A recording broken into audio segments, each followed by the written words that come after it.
বিষাক্ত একটি সাপের ব্যাপারে সবাই এখন আমরা খুব চিন্তিত এবং হতাশাগ্রস্ত বলতে গেলে। রাসেলস ভাইপার নামের যে সাপের কারণে আমরা আতঙ্কিত, একজন মুমিন হিসেবে আমাদের করণীয় কোনো আছে কি না, একজন মুমিন হিসেবে আমাদের করণীয় কোনো বিষয় আছে কি না, যেটার মধ্য দিয়ে রাসেলস ভাইপার সহ বিষাক্ত সাপের ছোবল থেকে আমরা বাঁচতে পারি। রাসেলস ভাইপার এটা কোনো আতঙ্কের নাম নয়। বাঁচার জন্যে আপনি যেইভাবে সতর্ক হওয়া উচিত সতর্ক আপনি হবেন।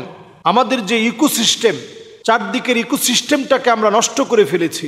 আমরা বেজি দেখলেই মেরে ফেলি। আমাদের দেশে গুই সাপকে আমরা হত্যা করি। আমাদের দেশে শিয়ালকে পেলেই আমরা শিয়ালকে মেরে ফেলি। যেগুলো সাপ খেয়ে ফেলে সেগুলোকে আমরা ধ্বংস করার মধ্য দিয়ে বিষাক্ত এই সাপ, যেটা একসময় বিলুপ্ত প্রায় ছিল, সেই সাপটি হঠাৎ করে এত পরিমাণ বেড়ে গিয়েছে। অন্যান্য সাপ যদিও বাচ্চা দেয় ডিমের মধ্য দিয়ে, ডিম পেরে সেই ডিম থেকে বাচ্চা বের হয়, আর এই হিমোটক্সিন লালন করা এই সাপটি এতটা বিষাক্ত, সে বৎসরে 20 থেকে 40টা বাচ্চা দিতে পারে। বিষাক্ত এই সাপটি আমাদের দেশের 28টি জেলা এই পর্যন্ত ছড়িয়ে পড়েছে। এই বৎসরে শুধু এই সাপের কামড়ে 10 জন মানুষ মারা গিয়েছে। বাংলাদেশে প্রতি বছর 4 লক্ষ মানুষকে সাপে কাটে। এই 4 লাখ মানুষ থেকে প্রায় 7,000 মানুষ মারা যায়। আমরা জানি না যে পরিবেশের ভারসাম্য রক্ষায় এই সাপের বিষেরও কিন্তু প্রয়োজন আছে। যারা অসুস্থ হয়ে যায়, ক্যান্সারে আক্রান্ত হয়, তাদের চিকিৎসায় এই সাপের বিষটাকে খুব বেশি আল্লাহ রাব্বুল আলামিন কার্যকরী ঔষধ বানিয়ে দিয়েছে। কিন্তু হিমোটক্সিন হওয়ার কারণে এই সাপের বিষটা এতটা মারাত্মক, আপনি অ্যান্টিভেনাম ইউজ করার পরেও মানুষটা মারা যেতে পারে। 25 দিন পরেও সে নানাভাবে তার কোনো অঙ্গহানি হতে পারে। এমনকি তার যেই অঙ্গে সাপটা কেটেছে ওই অঙ্গটা কেটে ফেলে দেওয়া লাগতে পারে। এরকম একটা বিপদ মুসিবতের সময়ে একজন মুমিন আমার বিশ্বাস থেকে করণীয় কিছু আছে কিনা। নবীজি সাল্লাল্লাহু আলাইহি ওয়াসাল্লাম এমন একটি দোয়া শিখিয়েছেন, সুনান তিরমিজির ভিতরে এই দোয়াটি এসেছে, হাদিসের কিতাবগুলোর ভিতরে এই দোয়াটি এসেছে। নবী করিম সাল্লাল্লাহু আলাইহি ওয়াসাল্লাম এই দোয়াটি আমাদেরকে শিখিয়েছেন। নবীজি সাল্লাল্লাহু আলাইহি ওয়াসাল্লাম বলছেন, আউযু বিকালিমাতিল্লাহি তাম্মাতি মিন শাররি মা খালাক। আমি আবার বলছি, আউযু বিকালিমাতিল্লাহি তাম্মাতি মিন শাররি মা খালাক।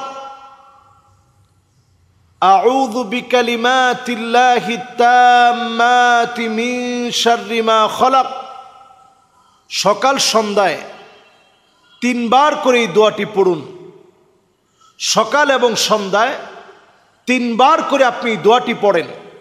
আবু হুরায়রা রাদিয়াল্লাহু তাআলা আনহু বলছেন, 3 বার যে ব্যক্তি এই দোয়াটি পড়বে, নবীজি সাল্লাল্লাহু আলাইহি সাল্লাম শিখিয়েছেন, ওই ব্যক্তির জন্য, ওই ব্যক্তির উপর থেকে আল্লাহ রাব্বুল আলামিন যদি চান, তাহলে বিচ্ছু, সাপ, বিষাক্ত কোনো প্রজাতি যেটা ক্ষতি করার সম্ভাবনা আছে, ওই ব্যক্তির উপর থেকে আল্লাহ রাব্বুল আলামিন ক্ষতিটাকে কাটিয়ে দিবেন।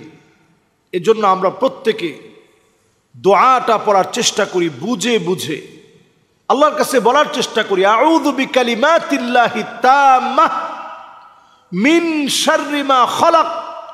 যত সৃষ্টি আছে, আল্লাহ সব সৃষ্টির যত অমঙ্গল আছে, সে অমঙ্গল থেকে আপনি আমাকে হেফাজত করেন। সাপের ছোবল বড় ভয়ানক হতে পারে।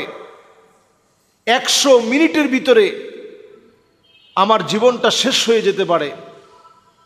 এমনকি সাপে কাটার পরপরই শরীরটা ফুলে যেতে পারে, অঙ্গহানি ঘটতে পারে, মৃত্যুর দিকে মানুষটা ঢলে পড়তে পারে, কত রকমের ভয়াবহতা মানুষের উপর নেমে আসতে পারে। এই জন্য এই সময়টাতে আমি আপনি, বর্ষাকালে যেহেতু সাপের প্রাদুর্ভাব বেড়ে যায়, এই সময়টাতে আমরা সতর্ক হই। ফরিদপুরের একজন ব্যক্তি, তিনি এই সাপকে যে মারতে পারবে তার জন্য 50,000 টাকা তিনি বাজেট করেছেন, যে এক একটা রাসেলস ভাইপার যদি মারতে পারে 50,000 টাকা তিনি দিবেন। এটা কেন তিনি এটা বলেছেন? মানুষের মধ্যে এখন প্রচণ্ড ভয়ভীতি কাজ করছে। মানুষ কৃষিক্ষেতে যেতে পারছে না, ধান কাটতে গেলে ভয় চলে আসতেছে যে কখন না জানি সাপ আক্রমণ করে বসে। এই সাপ নদী পথে এক জায়গা থেকে আরেক জায়গায় ছড়িয়ে পড়ছে। আমাদের দেশের ২৮টা জেলাতে এখন প্রচণ্ডভাবে এবং প্রচুর পরিমাণে, যেহেতু বংশ বিস্তারে ২০ থেকে ৪০টি বাচ্চা একবারেই সে দিতে পারে, খুব দ্রুত পরিসরে তার বংশ ছড়িয়ে পড়ে। এজন্য আমরা আল্লাহর কাছে এই আযাব থেকে পানাহ চাই। এবং এই সাপের ভয়াবহতা দেখার পরে রাসেলস ভাইপার অথবা চন্দ্রঘোড়া সাপ, দেখবেন চাঁদের মতো ছোপ থাকে, এই চাঁদের মতো ছোপ দেওয়া সাপটা আমাদের ঘরের আশেপাশে আঙিনায়, এই সাপের ভয়াবহতা থেকে বাঁচতে এমন কিছু উদ্ভিদ আছে যেই গাছগুলোর ঘ্রাণ, যেই গাছগুলো লাগানোর পরে এর ঘ্রাণ সাপ গ্রহণ করতে পারে না, সহ্য করতে পারে না। এই ধরনের গাছগুলো বেশি লাগানো। এমন কিছু গাছ আছে যেই গাছগুলো সাপ অনেক বেশি পছন্দ করে, এর মধ্যে লেবু গাছ, এবং আমাদের এমন কিছু ফুলের গাছ আছে যেই গাছগুলো দেখবেন সাপ খুব পছন্দ করে। লেবু গাছটা খুব পছন্দ করে কেন? কারণ লেবু গাছের দেখবেন আশেপাশে বিভিন্ন জায়গাতে অনেক সময় ইঁদুর থাকে, ব্যাঙ থাকে। এই যে ইঁদুর আর ব্যাঙ যে জায়গার মধ্যে বেশি বেশি আসে, এমন সব জায়গার ভিতরে আপনি দেখবেন যে কোনো মুহূর্তে এই রাসেলস ভাইপার সহ বিভিন্ন সাপ এই জায়গাতে বাসা বানায় এবং এর আশেপাশেই বিভিন্ন সময়ে লুকিয়ে থাকে। তো অন্যান্য সাপগুলো স্বভাবত মানুষকে দেখলে ভয় পেয়ে যায় এবং সে চলে যেতেই চায়, কিন্তু রাসেলস ভাইপার এটা এমন আতঙ্কের নাম হয়ে দাঁড়িয়েছে যেটা মানুষকে গায়ে পড়েই কামড় দিতে চায় এবং ভয় দেখানোর জন্য এটা দেখবেন ঠিক প্রেসার কুকারের মতো আওয়াজ করে, মানুষ প্রচণ্ড যেন ভয় পেয়ে যায়। এজন্য আমি বলবো যে সাপকে আপনি মারার আগে একটু সতর্ক হবেন, অন্তত 3 বার বলবেন যে তুমি যদি জিন হও তাহলে চলে যাও, জিন হও তাহলে তুমি চলে যাও, জিন হও তাহলে চলে যাও।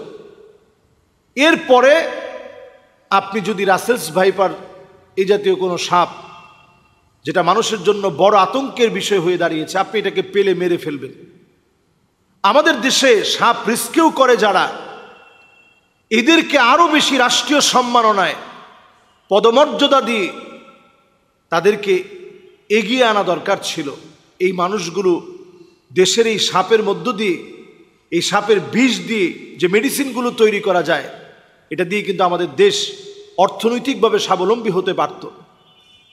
এবং এই সাপগুলো বিভিন্ন মানুষের রোগ মুক্তির কারণ হিসেবে আল্লাহ তাআলা কোনো কিছু কিন্তু অনর্থক দেন নাই, সব কিছু আমাদের জন্যই আল্লাহ তাআলা দিয়েছেন। তো এটা আমাদের জন্য মুক্তির কারণ হতে পারত, এটা আমাদের জন্য বরং ক্ষতিকারক না হয়ে এটা আমাদের জন্য উপকারী হতে পারত। আল্লাহ রাব্বুল আলামিনের কাছে আমরা ফরিয়াদ করি আমাদের দেশের এই ভয়াবহতা থেকে আল্লাহ যেন আমাদেরকে হেফাজত করেন। আসসালামু আলাইকুম ওয়া রাহমাতুল্লাহি ওয়া বারাকাতুহু।